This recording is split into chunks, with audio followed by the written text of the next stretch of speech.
भागवत की कथा बड़ी विलक्षण कथा है। भागवत की कथा दो भाषाओं में चलती है। ये अंग्रेजी हिंदी वाली दो भाषा नहीं, एक आध्यात्मिक भाषा, अध्यात्म की भाषा, और एक प्राकृतिक भाषा, जिसको हम समाधि भाषा भी कह सकते हैं, आध्यात्मिक भाषा। संत डोंगरे जी महाराज, उसका नाम समाधि भाषा। समाधि का मतलब है समाधि नेत्र बंद करके भीतर अंतर चले जाएं तो समाधि भाषा प्रकट हो जाती है।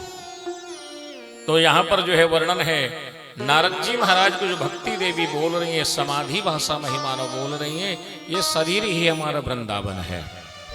प्रत्येक मनुष्य का शरीर वृंदावन है, और इस शरीर रूपी वृंदावन में ज्ञान, वैराग्य और भक्ति तीनों का समन्वय है।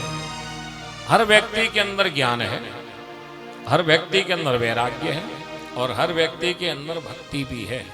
भक्ति किसी के प्रति भी हो सकती है, फिर या तो भगवान के प्रति हो जाए या संसार के प्रति हो सकती, अपने अपने पंथ के अनुसार अपने अपने ईश्वर के प्रति हो जाए। भक्ति सबके अंदर कहीं ना कहीं रहती है, और दूसरी बात है ज्ञान भी सबके भीतर रहता है। ऐसा कोई प्राणी संसार में नहीं है जिसमें ज्ञान ना हो। हाँ, ये बात अलग है कि ज्ञान का उपयोग वो कर किस चीज के लिए रहा है। मनुष्य को तो बात छोड़ दो महाराज, पशुओं को भी ज्ञान होता है।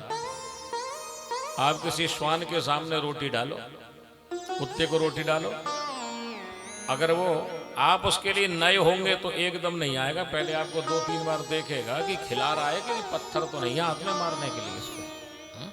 और जब आप उसको पुचकारोगे तो रोटी डालोगे तो पूंछ हिलाता हुआ आ जाएगा पास में। फिर रोटी का टुकड़ा डालो, हाँ फिर तो देखता है, और रोटी के टुकड़े को उठा करके मुंह में फिर वहीं बैठ जाता है। आपने देखा वो पूंछ हिलाता जाएगा, आपको देखता जाएगा, खाता जाएगा।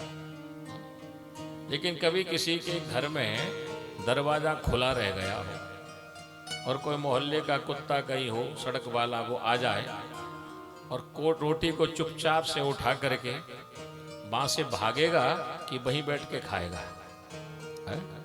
कभी भी देखना महाराज, वो वहीं बैठ के नहीं खाएगा, तुरंत पूंछ दबाएगा और बाहर भागेगा। वहां पूंछ हिलाएगा नहीं, वहां पूंछ दबा के भागेगा और बाहर जा करके कोई गली में बैठ के खाएगा। क्यों? क्योंकि उस श्वान को भी ये पता है कि ये चोरी की रोटी है और वो ईमानदारी की रोटी थी जो हमको डाली गई थी। पशुओं को भी ज्ञान होता है महाराज, क्या ठीक है, क्या गलत है, क्या सच है। लेकिन मनुष्यों को तो फिर कितना ज्ञान होगा। संसार में प्रत्येक व्यक्ति में ज्ञान है, लेकिन यहाँ पर ये बात है कि ज्ञान यहाँ पर सुप्त पड़ा है, जर्जर पड़ा है, बूढ़ा है ज्ञान। वैराग्य भी सबके अंदर है।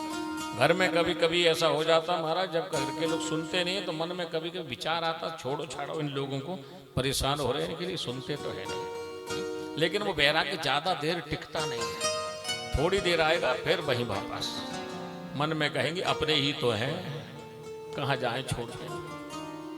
तो सबके अंदर है तो सही, ज्ञान भी है, वैराग्य भी, भक्ति भी है। आप हमारे संत वाणी चैनल को सब्सक्राइब करें, वीडियो को लाइक करें, शेयर करें, और हाँ, बेल आइकन पर क्लिक करना बिल्कुल ना भूलें, ताकि हमारी किसी भी वीडियो की सूचना सबसे पहले आपको मिले।